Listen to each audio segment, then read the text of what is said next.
Hello and welcome back to Of the Devil episode 1. I think the cold is leaving. I might be still a little nasally. I don't know how I sound, but a lot of the drainage is gone. I think. I've been dealing with it today, but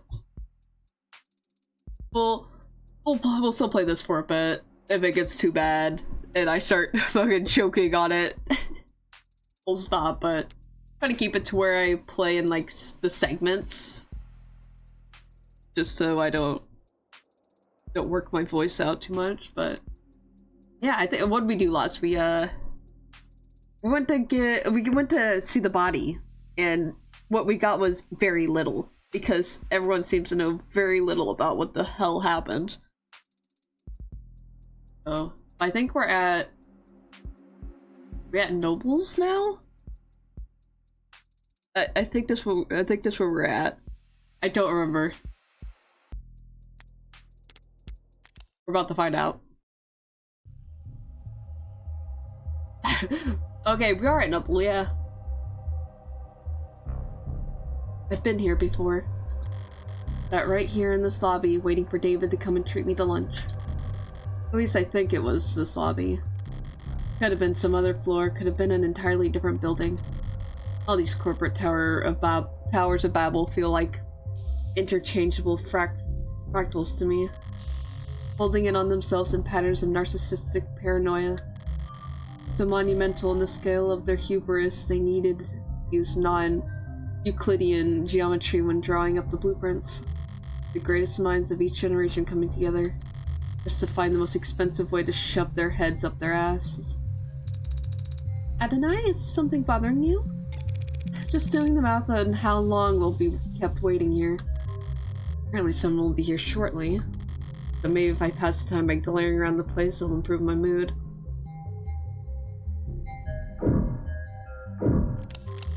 They changed the logo again. Double Electronics. How's it feel stepping in here? Is this some kind of religious experience for you? It's just a corporation where my father worked. Careful now or they'll burn you for heresy against the company. You said it again, the company, as if it's a proper noun. You're mimicking the employees, aren't you? So I can't obey simple orders, but you can pick up on that? Is this a part of the corporate culture? Noble's one of the biggest corporations there is. One of the biggest there's ever been. We mere humans can't hope to escape the gravity of anything that size, no matter where you live or how far off the grid you think you are. Imagine what it's like working for them. You live in company dorms, work in company quarters. Wherever you go, that logo's above your head. You eat, sleep, and breathe on Noble's timetable at its discretion.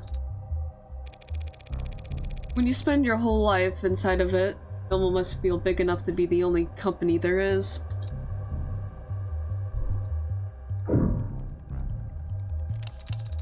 I think this is only one room. This complex is so massive that it doesn't even feel man-made.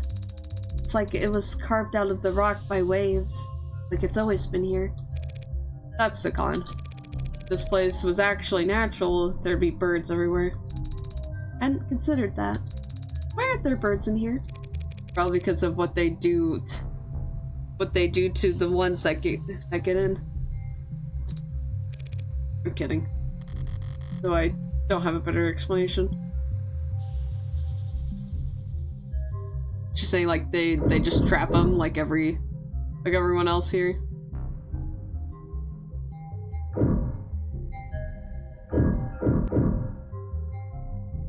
Just a little flashing UI. I think it's the only thing to look at. So much energy, so many people, also intent. You kidding? It's Saturday, the place is half empty. But doesn't everyone work on Saturdays? All the parents do, so they don't need to find childcare on Sunday. Everyone else flips a coin, I guess. All these people, for 12 hours a day, 6 days a week, what could they all possibly be doing? 12 hours a day, 6 hours a week? Oh my god, I can't imagine doing a 72-hour week. Hell no! I could barely survive 40 hours. making work for themselves. You can be very cynical, can't you? Yeah, I'm terrible. The guy over there's been jiggling his cursor for the last 20 seconds. Whoever comes to greet us better have a pulse as a goddamn authority. Mood's starting to sour.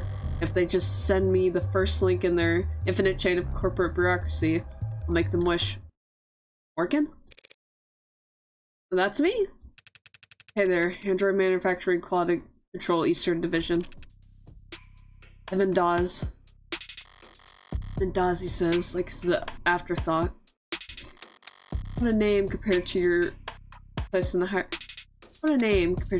hierarchy. Wait, hold on, I'm reading that wrong. What's a name compared to your place in the hierarchy? I know his hands look fucked up. You seem familiar. Have you? I'm David's lawyer. Oh, then we must have. Apologies. Let me first just say how sorry I am about his passing. You and everyone else at the company must be going through a lot right now. If it's a proper noun. Thank you for taking the time to meet with me. You're welcome, but it's no big deal. Everyone's on the razor today, but what else is new?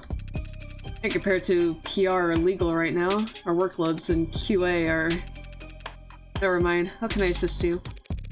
Shortly before his passing, Dr. Asher began the process of registering this android. Yes, that is correct. Unfortunately, he wasn't able to finish the job. Look at it. It's definitely custom. Do you think? Good thing I sought out an expert. Or, I guess without saying, reminds me of the A16 Premiere, if anything. The barcode is clearly printed, no visible defects. But, you're right, it doesn't correspond to anything we've got on file. Well, they sent you the right man for the job. Now we just need to go to the right place. Not far, I hope. It's in the building. In the building, that can mean anything from down the hall to half a day's hike. The production line on B9 should have everything we need. Do manufacturing inside your corporate headquarters. B9's a fully functional production floor, but it was only built for demonstrative purposes. New clients make deals upstairs about how many and in what shape or size. Then they come down to the basement to see how the sausage is made. They have enough money to build a fake factory just for guests. Smart. So long as you're only giving tours and not giving away company secrets. No need to worry about that. We take intellectual security very seriously around here. No kidding, there are 11 cameras on us at the moment that I can see. Who knows how many pairs of modded eyes are aimed our way. Clearly nothing happens here without the almighty company knowing about it. So if they try to claim ignorance about anything, it's gonna piss me off. I lead the way.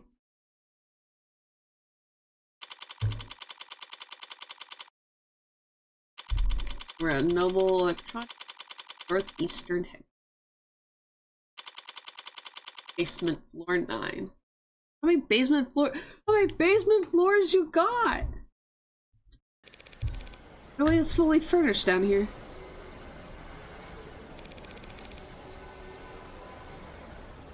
I don't want to take up too much of your time. It's pretty rare to get to see all this in person, you know? Would you mind terribly if I look around for a moment? No problem, I got some prelim paperwork I need to handle anyways, so have at it. Or take full advantage. I'll need more than cursory knowledge if I want to figure out where Sarah came from. David wanted me to take custody.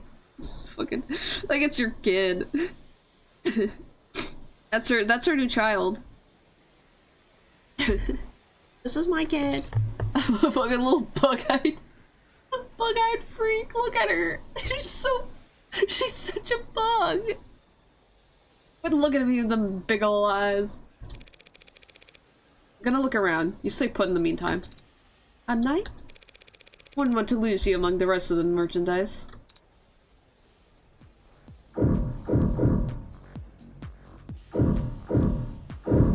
There's no advance, so I...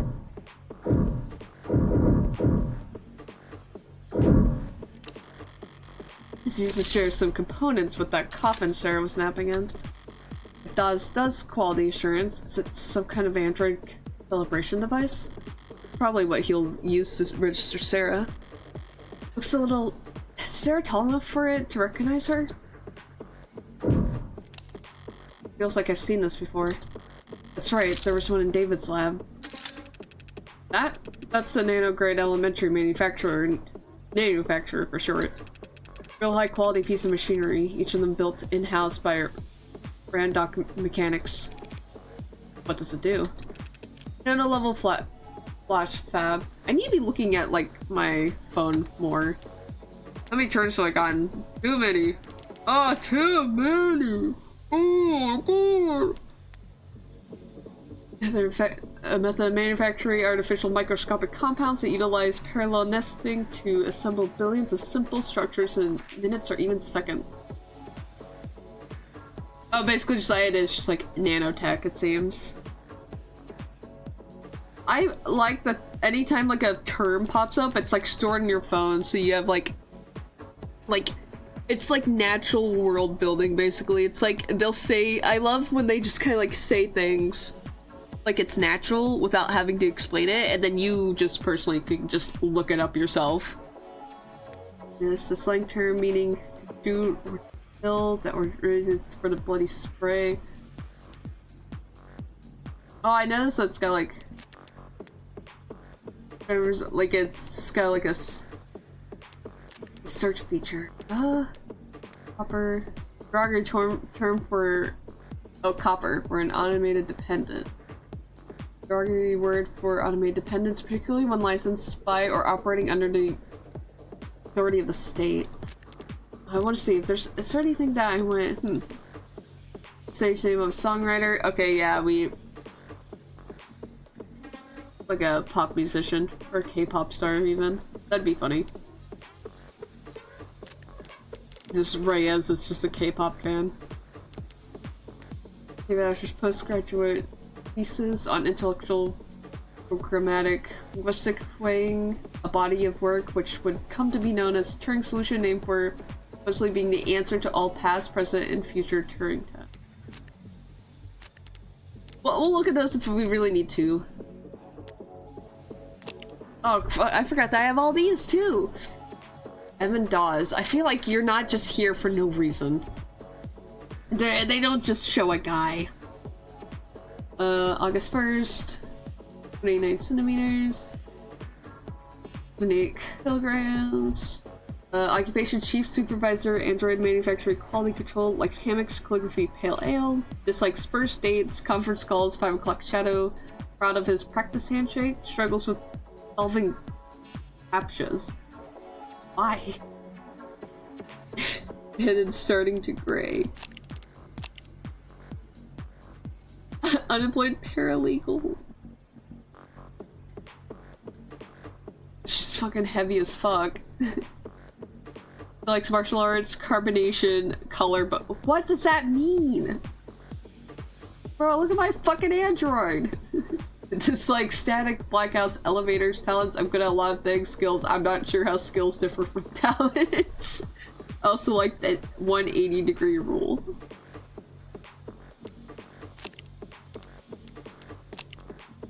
Sato. March 3rd. Height 173. Oh, no weight again. I love when the women just like, I don't have to answer that.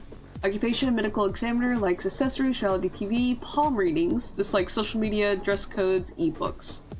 Loves to make new playlists, hates to throttle clothes, and most proud of my weekly meal prep. Fran, November 20th.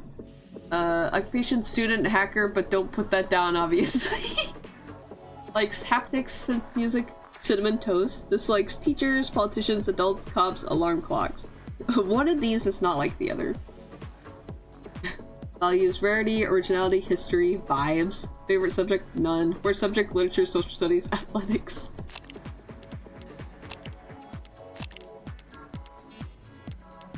Dude, I need to get a new mouse. I think my scroll wheel's fucked. Okay. Oh, no. Oh, fuck. No. I almost loaded. Nano level flash fab.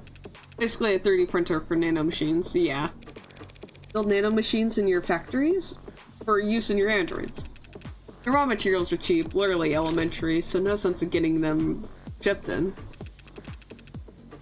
It's mostly the medical models that make use of them. Inject a couple thousand nanites into a patient's bloodstream, run diagnostics, and provide a solution. 3D printer for nanomachines, so what kind of ink does it use? Silicone, hydrogen, oxygen, carbon, building blocks. They feed into the nanoprinter, and it assembles the machine particle by particle. Like a ribosome building structurally complex proteins out of chemically simple amino acids. Must be time consuming. You would think, but Randoc cracked the code on parallel microfacturing. The inside is crystalline, sprawling like an ant's nest. Raw material enter at one of the thousands of different entry points, combining and recombining at intersections. The finished product ends up at the center and drips out in a liquid solution. Distilled nectar swimming with millions of nanites in just 2 minutes. Nectar. Sticky? It can be, depending on the desired output, but the door vacuum seals while it's cooking, so don't worry. It's completely spill-proof. Want a relief? Not exactly a box of paper clips David could use, but could just have brought home from the office one day. He must have bought his own for some reason.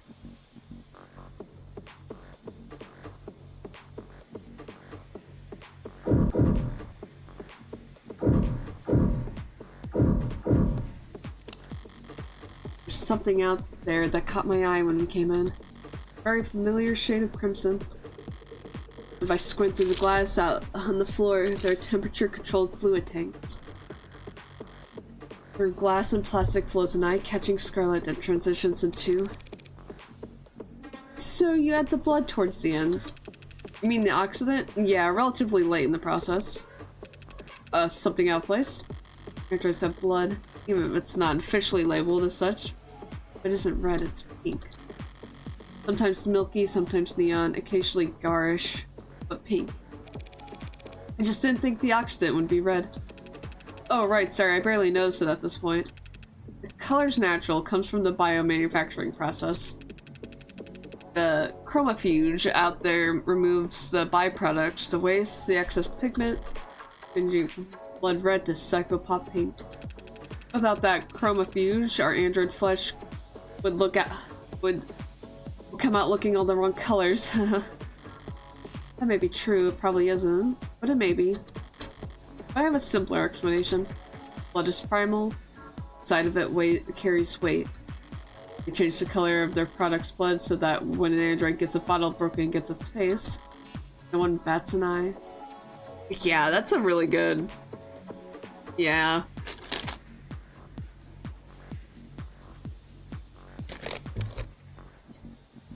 A really good point. Because if they bleed just like anyone else, things will get a little weird. What's being built out there? Top of the line, brand new bestseller, the Animate 16 Warm. Looks kind of cold out there. We keep the factory floor refrigerated. Those organics already tune metabolism activity to a minimum. That explains why the room doesn't smell like rotting flesh. The flesh out there is only somewhat rotting.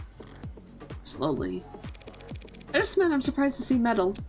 Oh, well, all the A16s have alloy endoskeletons. The organics are layered on later in the process.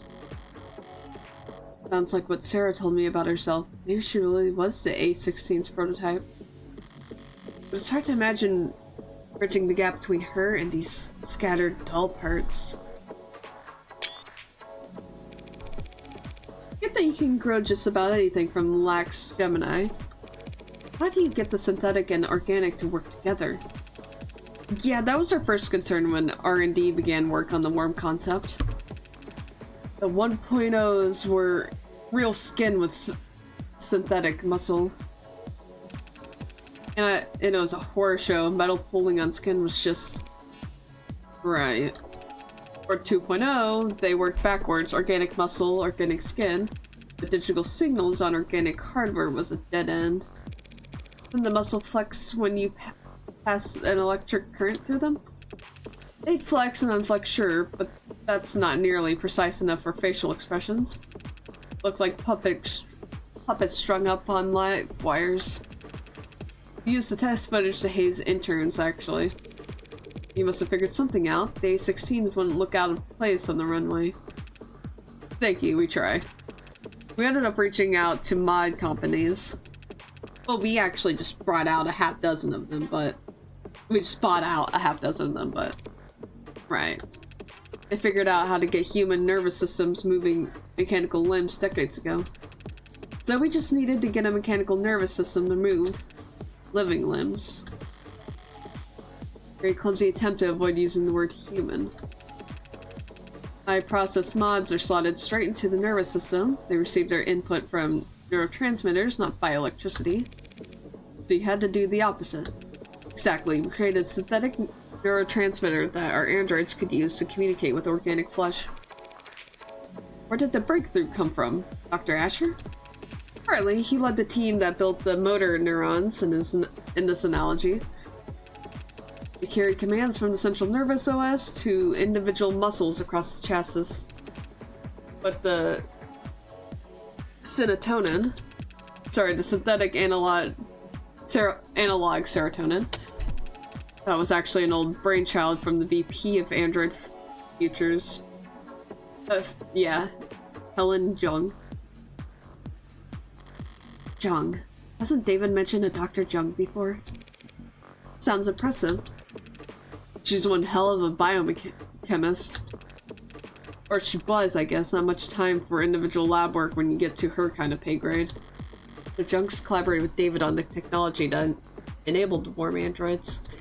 As I thought, whoever went into Sarah that makes the androids so distinct, he couldn't have taken sole credit for it. Young. You partner with her on this?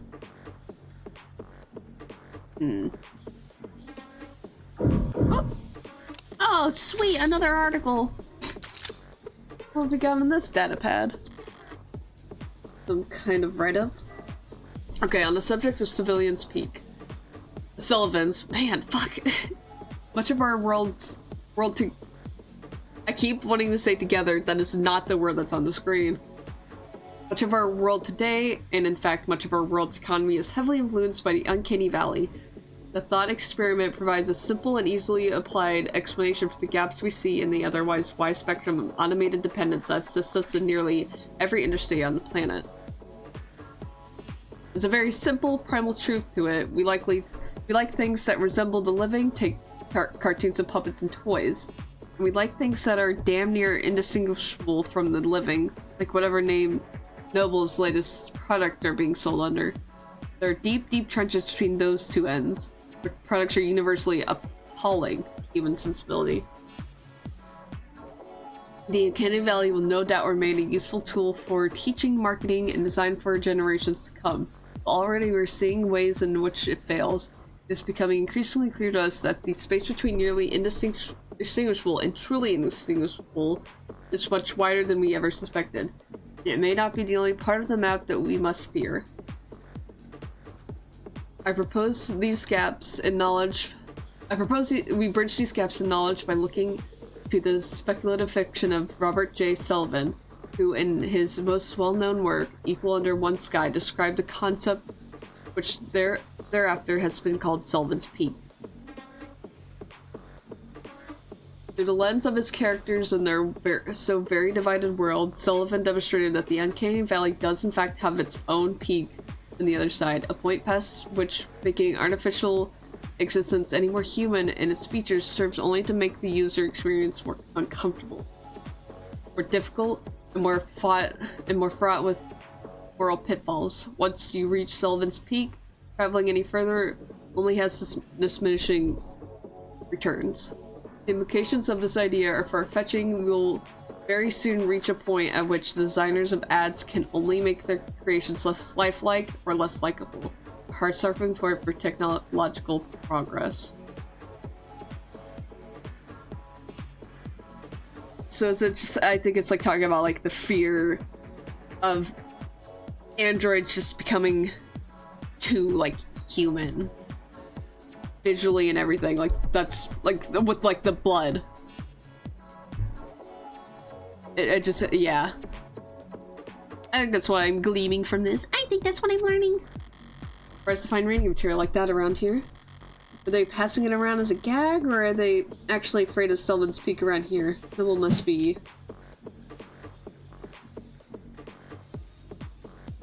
Huh.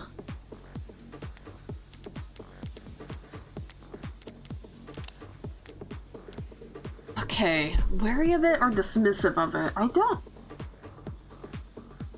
I want to say dismissive of it. I don't know if I'm reading into that wrong, but like they have slowly been becoming more human. Well, actually, no, because like I just said with the blood, they might be wary of it. I mean, I'll just reload, but I'm gonna say wary.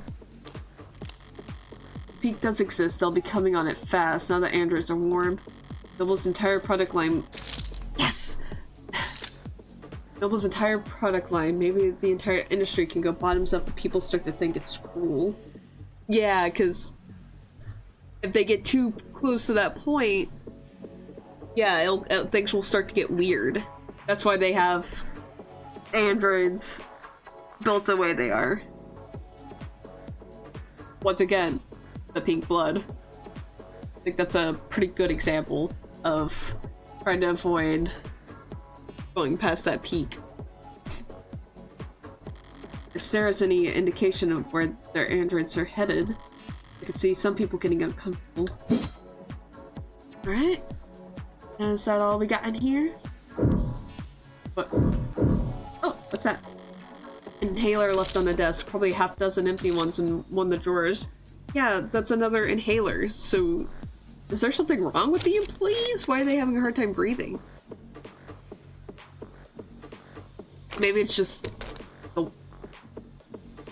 the air quality in like the actual world. I don't know. I don't feel like they've talked about it. They've talked about the flooding, but that's about it.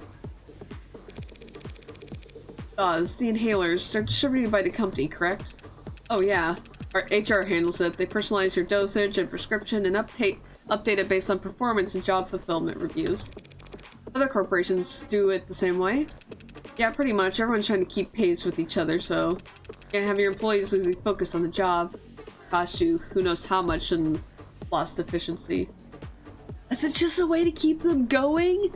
Just like they just overwork to the point where like if you're losing it, you just fucking that's insane. Sorry, this is insensitive, but given what happened to David, overdose is common in the company. Yeah. Yeah, he says. Overdoses, that is, not hospitalizations or deaths. It's all pretty organized these days. And back when I started in consulting, pretty much everyone had an embarrassing story from their first 2 years where they popped a few too many greens and missed the on-ramp. Popped greens. Yeah, it used to be pills. Green to get you going, yellow to keep you there, swallow right after brushing your teeth, and get into your bunk fast. Yeah, the inhalers are a huge improvement, like going from torches to the light bulb. They sync straight to your personal biomes and adjust dosage in real time. Overdoses are way down. Ah, that's great to hear. The trainees under me don't realize how good they've got it. Kids probably won't even have to learn how to purge. That's an interesting phrase. Oh, I want to at least read up on like specific like slang terms. Purge, to empty one's stomach. Oh yeah. The act of emptying one's stomach contents by inducing vomit, triggering the gag reflex, or using laxatives to simulate a bowel movement. Oh yeah. I want to shake my Emma around. Oh. want to shake my... No, I can't play with my Emma. No!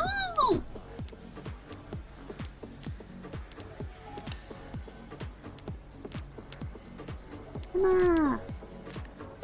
Anyways. Yeah, I know, right? All done? You ready to get the ad handled? Thanks for humoring me.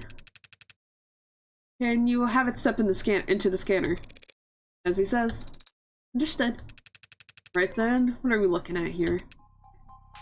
Whoa. There's a lot to unpack here. We theorized that it may have been Asher's pincushion. A pincushion, huh? That would explain some of what I'm reading here. What language is that on the screen? Tess. You know, Tesseract, all noble products and... well, pretty much all products, period, are programmed in Tess. Oh, fuck, it had me on the page, and I just fucking skimmed it over. Tess, a programming language for modern automated dependence.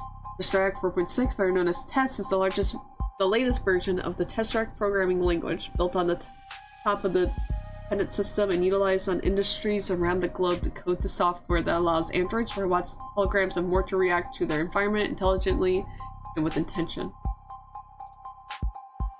And challenged as global lingua franca programming language. Alright, it's a programming language.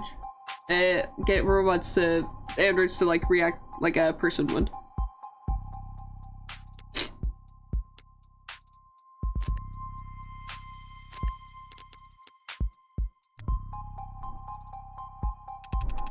Piece of reading rights, say compliant. Now this model of what's it go by? Sarah.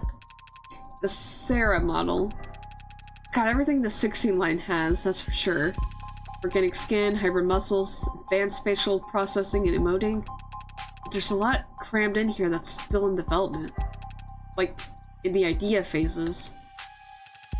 Solar cell hair strands, decentralized redundant power, mental and physical overclocking with extended tolerances. Data storage so large I can't... No, wow, he had to measure it using... hell of a poker face. She's so proud of her dad. Look at her. Wait, decryption and signal hijacking, that's... hacking? Essentially. Does that mean it could hack its own tenants? A programming framework underlining the development of modern automated dependent software. All contemporary supported programming languages are built upon the tenant system, allowing users to designate a series of invaluable priorities from their code to pursue. Once added to a program, a tenant cannot be circumvented under any traditional circumstances, and even then only if a tenant with a higher weight succeeds it. Tenants were first adopted in the field of computer science as a 303 priorities that govern preserving human life, obeying human commands, and avoiding damage to human property should be prioritized. Oh, is this like the fucking, like, 3 rules of robotics? Since then, the number of supported tenants has ballooned to 113, most of them requested by lobbyists in the insurance industry looking to better define relative finance values. Tenants are well known for increasing decision time lag of programs. This, combined with their engineered inflexibility, has made it such that most programmers aim for a tenant limit below 30.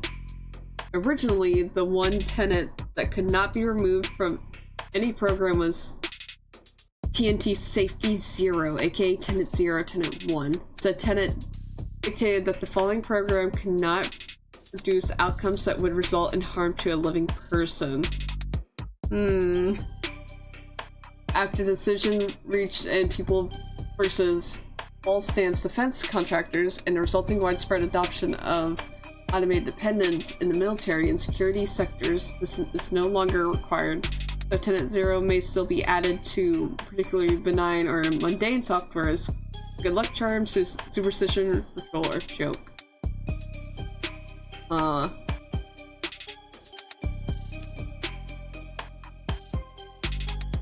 Very interesting one to point out. Can't harm a living person.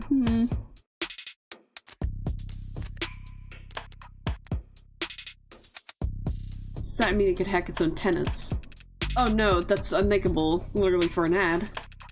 For an ad to break its tenants would be like you stepping into traffic or dropping a baby. Basically, it's like its moral compass or something. Even if you're physically capable of it, it's not something you would ever choose to do. Yeah. Some people do walk into traffic. Psychotics, addicts, the mentally ill. Does that mean that they're androids? Well, no, there aren't crazy androids, yeah. I guess my analogy doesn't hold up. That's okay. So it can't hack itself, but it was given the ability to hack other systems. The industry line is that such a capability could be an option in certain emergency scenarios. Breaking through the firewall and encryptions of surrounding electronics to broadcast directly to police or military channels. Speaking of military, this musculoskeletal system is set up as Jurassic. I've never seen this on a consumer model. Can you lift a car or something, Sarah? Most cars, it would depend on the center of gravity. Lady, this Sarah could wrestle a public disturbance walker and come out on top. Those stomping behemoths they bring out for riot suppressions? In terms of computation ability, the estimate says... That can't be right. Look, it does. I was actually hoping you could tell me something about the software or the metadata. Who worked on it? And when? Right, okay. Well, that's unfortunate. The editing logs have been purged. That doesn't sound very above the board. Sorry, I can't tell you anything about who worked on Sarah or when. Any chance you could restore those logs? Not here, not with the machine. I need the computers that were actually used for programming this model. Any ideas where those would be? Sarah? I cannot answer that question with any accuracy. I had a feeling you might say that. Ads, right? Sorry, I could tell you that the code is unique. There's hints of the A16 in there, a few of the same conclusions. Just Dr. Ash or whoever took very different paths to get there. Sarah has even less in common with every other android on the inside. Sorry, didn't expect to hit a dead end there. Not at all. You've been very helpful. Can we still get the registration done? Yeah, no problem. We've got the software and forms all set up here. Occasionally we let a new business partner bring one home fresh from the oven, you know? Oven? Gross. Alright, a few basic questions then. Who's going to be the official owner of this unit? She is. As it says, unless the will disagrees, it's my responsibility. Right then. You fine with the designation Sarah? You can set it to anything you like. Well, actually... Never mind, Sarah will do fine. Okay, this part's all standard. Civilian model, address, contact info. Contact info I can get from your crumbs. Do you want to reset the factory default? To clear up a lot of quirks. Not right now. Last thing then is the grading. Reading 23 tenants here, nothing too far out of the ordinary. 23, that's higher than I expected. Talking with it. Bit more malleable than. Don't blame yourself. Guessing tenant count from outward appearance has become a crapshoot. Not like it used to be. Used to be they only had 3 tenants total, and every unit had to have them. Then came the first accident and the first lawsuit, then the hearings and the legislators. And the demands for more tenants. Tenant making sure ads couldn't endanger the state. Tenant saying the ads wouldn't divulge private information without prior consent. There's a campaign calling for a tenant to weigh child and adult lives equally during risk assessment. Yeah, so it is like their moral compass. Just like it's their rules, it's their laws that they are programmed with. There was a campaign calling for a tenant to do the opposite. Companies want their asses covered. Customers wanted guarantees. There was never much incentive to deny requested tenants, so the list was just ballooned. Until the military entered the market in full force. You sound like you don't approve. I wouldn't go that far. They needed their ads to be able to pull the trigger when ordered to. Yeah. So they could have, so some androids could have, I can kill someone, some wouldn't, sort of thing. That's why there's so many and why they're built to have like a certain set of rules. Without clearing 5,000 lines of bloated, hard-coded decision points to get there. Get that. Since the armies are the only ones using tech with bare minimum tenants, all the best, least cluttered, most elegant code is only used for war games. So less tenants, more violent, or more prone to accidents, I'm guessing. It's not very romantic. Well, not like I was on the jury. Department of Advanced Defense Products versus Zenith Dynamics. Supreme Court sided with the military's request and set a new precedent that every other army around the world would race to meet. Changing tenants from a mandated list at the root of every ad source code to a choose-your-own checklist. It's funny, as with the most tenants, they're so locked up you can't even have a conversation with them. And outside the armed forces, the only ads with single-digit tenant counts are just vacuuming floors. The most impressive ones, like what you've got here, fall somewhere in the middle. Sorry, went on a tangent there. The only thing left is the evaluation. What gets evaluated? Total finance worth for security purposes. Yeah, the insurance companies made sure we had very accurate algorithms for this. No room for human error, they insisted, with no sense of irony. Wow. I mean, I knew it was custom, but what price could they have possibly? That's a lot of digits. Should know, these formulae are pretty conservative with their estimates. Stingy, even. Sarah's really David's last and greatest work. They say some things are priceless, but when you force an insurance algorithm to pick a number, that just give me.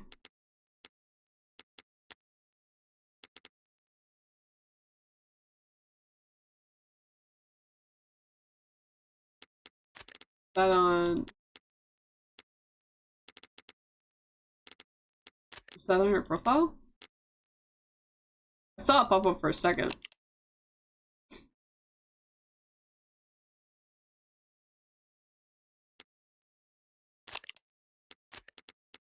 Is it evidence?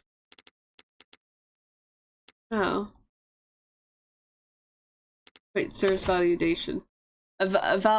Valuation of the android Sarah's financial value by an insurance algorithm. Take into account the fact that Sarah is the only known android made by David Asher, the last known piece of tech he worked on. The fact that he is now deceased and cannot create any more. The fact that Sarah is one of a kind. The value of the components used in her construction and the potential profits reaped from the experimental technology contained within here goes to a very large sum. So she's worth a lot of.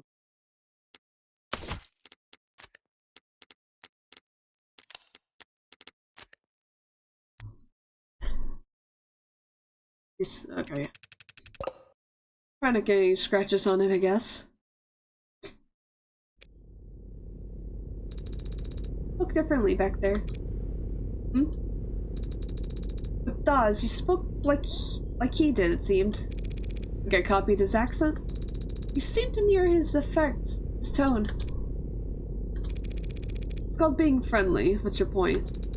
It was just an observation. You could choose to keep those to yourself. You know, no tenant required. Oh, wait, hold on. You could choose to keep those to yourself, you know. No tenant required. Why were you so concerned about registering me in the first place, Adonai? For some reason I wouldn't drive around in a car without a license plate? Any cop or even just a well-placed camera could have spotted your barcode and seen that it wasn't set up with any actual data. And then they would have arrested me and then they would have thrown me into the slammer? No, they would have arrested me and put you in an evidence locker. No, Android can't get arrested? People get arrested. Property gets seized. Then smashed. Great, you put us over the weight limit. I did no such... Morgan Counselor, your presence has been requested on the upper floors. Who's asking? Vice President of Android Futures, Helen Jung. Whoa. Shouldn't have assumed I still had the opening move. Hello, I'll be right up. I'll redirect your elevator now. Taking control of your elevator is very convenient. Forceful. As if Noble is trying to directly steer your investigation. If Noble wanted to shut me down, they wouldn't bother to be subtle. I suppose they could simply refuse to cooperate. Or just let the elevator drop. Ooh, that's a pretty good stopping point. Double electronics. Quarters. We're at like the top floor. Executive office. Young. No, we can't have this. Wait. We'll have the slight reveal of who this is. But that is where we'll leave it. So we got a lot of Android information on that one. I like the double save. That was a lot of very interesting, like, a look into how, like, the androids are, how, like, the warm ones are made, how they're trying to avoid being too human, to avoid any sort of, like, moral conflict among the people. The way the tenants are set up. Less tenants means they're kind of more free to do what they want. So the more tenants, the more restricted they are, the less, the more free they are. Sarah's got a pretty good amount. She's a well-behaved android. But she's worth a lot. Like she's got a lot of stuff to her. I wouldn't be surprised if someone tries to take her back at some point. I feel like that's something we might encounter, because there's no way we're just walking around with her freely. But we'll see. We'll see if that happens. We'll see what happens next time. So yeah. Thank you guys so much for watching. And I'll see you all in the next video. Goodbye.